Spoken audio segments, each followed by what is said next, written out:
Hi friends, कैसे हैं आप सब। स्वागत है आप सबके देहाती भोजपुरी लोकगीत चैनल पे। तो आज आप सबके बीच बहुत सुंदर छठ गीत लेकर के आई हूँ। तो अपने ननद के साथ मैं गाऊंगी, तो वीडियो के अंत तक बने रहिएगा। जी हाँ, यदि चैनल पे नए हैं तो प्लीज चैनल को सब्सक्राइब कर लीजिएगा और बगल में घंटी को निशान दबाना ना भूले, ताकि जब भी मैं वीडियो अपलोड करूँ तो नोटिफिकेशन आप सबको सबसे पहले मिले।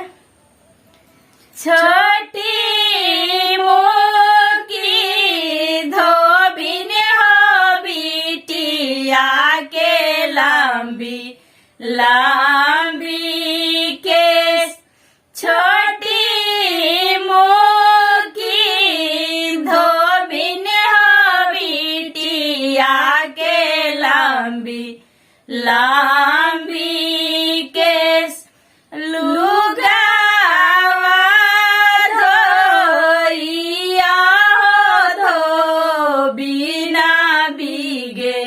ली हो आकाश, लुगा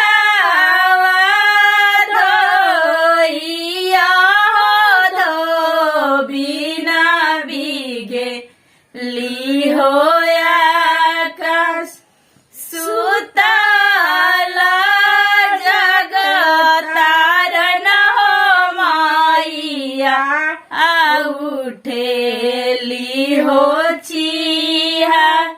सुतल जगतारन हो माइया, उठेली हो चिहा।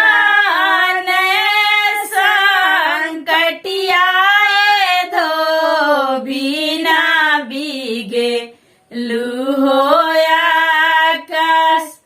कवाने संकटिया धो बिना बीगे, लू हो आकाश।